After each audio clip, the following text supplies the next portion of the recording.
Howdy neighbor, how goes it? What's that?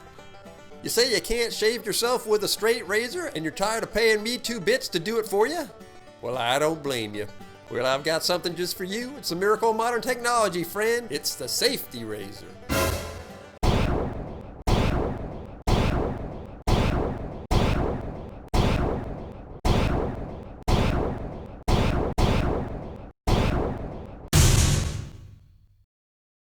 I love antique safety razors, primarily single-edge lather catchers and their ilk. The design, detail, and beauty capture a time period of rapid industrialization and innovation that still embraced a fanciful artistic aesthetic. And even though most people would think of razors as a utility tool, the evolution and enterprising designs of the late 1800s and early 1900s show there was plenty of thought, effort, and dare I say love put into these tiny metal wonders as the world slowly moved away from the straight razor. And here's the granddaddy of them all, the Camphy Star Safety Razor. First produced around 1880, and this is an 1890s variant. Note the copious patent dates on the razor.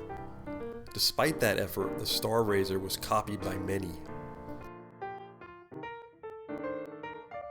Here's a very early example of an ever-ready razor. This one sports a wood handle. Here's a Gem Junior bar manufactured around 1904.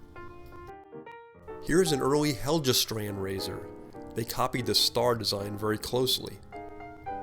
It was Sweden's answer to the safety razor. Here's an early Yankee razor. Yankee changed its name to Ever-Ready in 1905, and Gem and Ever-Ready merged in 1906. Here's a departure in design, the Henkel's Rapide. A few different companies made this style of razor. It's sort of a semi-lather catcher, and the design is a wonder. It looks surprisingly modern for its age. If you're like me when I first started getting into the old single-edge safety razors, I only wanted a razor that would take modern blades, as I had no idea of how to deal with the thick wedge blades that these razors were originally designed to use. As you can see here, you'll need a razor that has stops on the end of the comb to hold a modern blade in place. There's nothing wrong with using a modern blade on these older razors, and I did for many years and still do occasionally. But I think using the original wedge blades gives you more of an insight into what people had to go through when first trying these new wonder tools. These blades are basically short and straight razors. They have a smooth, buttery feel that a heavier blade will give you, and they don't vibrate like a thin modern blade.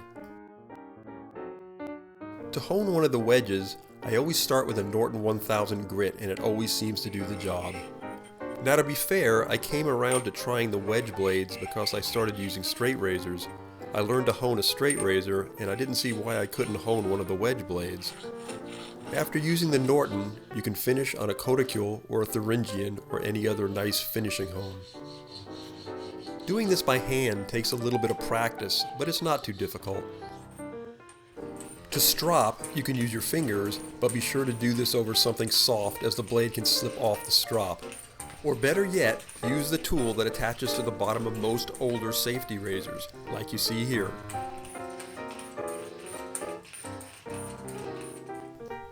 So there you have it, a nicely sharpened blade ready for use. I know that if you're not already honing blades, this might seem like a bit of a rabbit hole, but I think that if you give it a try, or have someone hone a wedge blade for you if you're not game, you'll be pleasantly surprised at how nice a shave these old blades can give.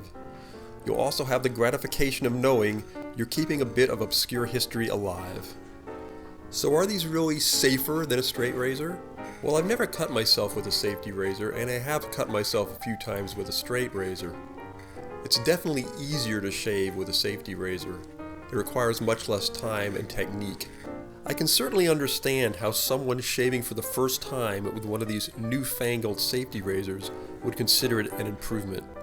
And in case you're wondering why they're called lather catchers, here's the explanation. The shape of the razor catches and holds the lather while you shave. Like I said before, thought, effort, and love. Well, you come again, friend. Thanks for letting me chew your ears off. Vaya con Dios.